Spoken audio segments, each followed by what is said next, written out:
Bismillahirrahmanirrahim. Assalamualaikum warahmatullahi wabarakatuh. Apa kabar anak-anak hari ini?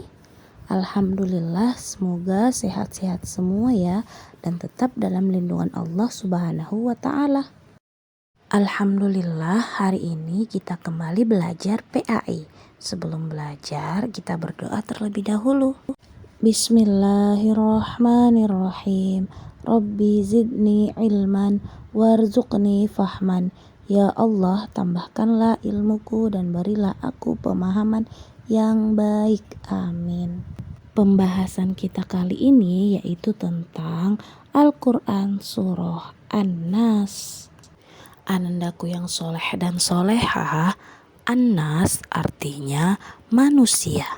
Surah An-Nas terdiri dari 6 ayat.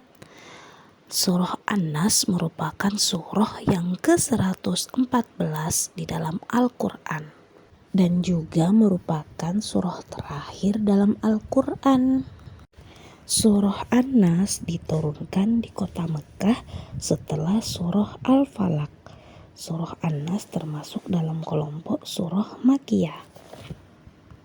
Baiklah anak soleh dan soleha, sebelum kita melafalkan bersama-sama surah An-Nas, mari kita melakukan tepuk tangan surah An-Nas. Tepuk An-Nas. Nama surat An-Nas artinya manusia.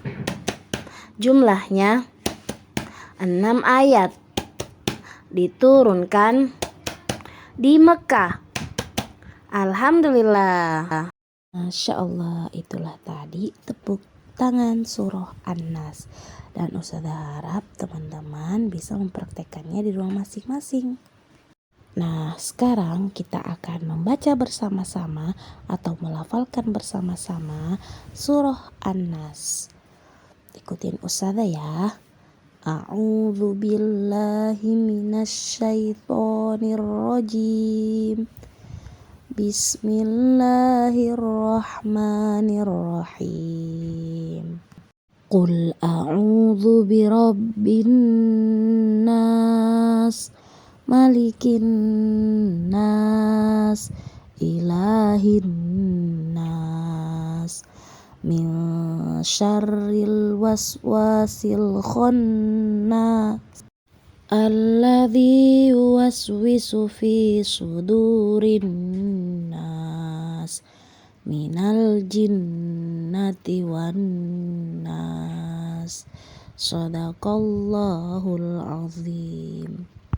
Artinya, katakanlah, aku berlindung kepada Tuhan yang memelihara dan menguasai manusia, Raja manusia, sembahan manusia, dari kejahatan bisikan setan yang biasa bersembunyi, yang membisikkan kejahatan ke dalam dada manusia, dari golongan jin dan manusia. Nah teman-teman, itulah tadi pelafalan surah An-Nas.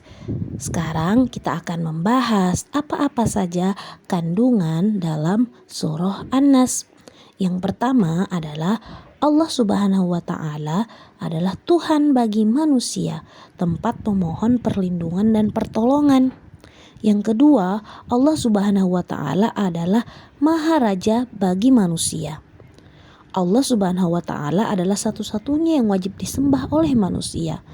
Manusia harus berlindung hanya kepada Allah dari bisikan dan godaan setan, serta bisikan dan godaan dari manusia, karena setan terbiasa bersembunyi dan membisikkan kejahatan kepada manusia. Na'udzubillahi min dzalik.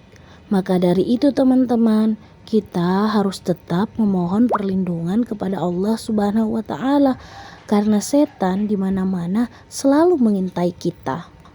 Nah teman-teman, hal-hal apa saja yang harus kita hindari setelah kita belajar kandungan surah An-Nas? Yang pertama yang harus kita hindari adalah menyembah selain Allah. Misalnya kita menyembah patung, menyembah matahari, menyembah bulan, dan lain sebagainya. Yang kedua yang harus kita hindari, meminta pertolongan kepada selain Allah. kita manusia harus selalu meminta pertolongan kepada Allah, tidak boleh meminta pertolongan kepada selain Allah. Yang ketiga, percaya kepada selain Allah. Misalnya kita percaya ramalan, kita tidak boleh percaya dengan hal-hal seperti itu. Yang harus kita percaya hanya kepada Allah. Nah, teman-teman, agar kita tidak tergoda oleh bisikan setan dan godaan manusia, yang pertama yang harus kita lakukan, harus selalu mengingat Allah. Dengan cara apa? Dengan cara sholat, mengaji, dan berzikir. Yang kedua, kita harus meminta perlindungan kepada Allah. Yang ketiga, yaitu berteman dengan orang-orang soleh. Dan yang keempat, mengajak teman pada kebaikan. Baiklah teman-teman, itulah tadi penjelasan dari Ustazah tentang Al-Quran Surah An-Nas. Dan tugasnya teman-teman silahkan kerjakan halaman 47, yaitu tentang mengurutkan urutan surah An-Nas dengan benar yang terdapat di halaman 47.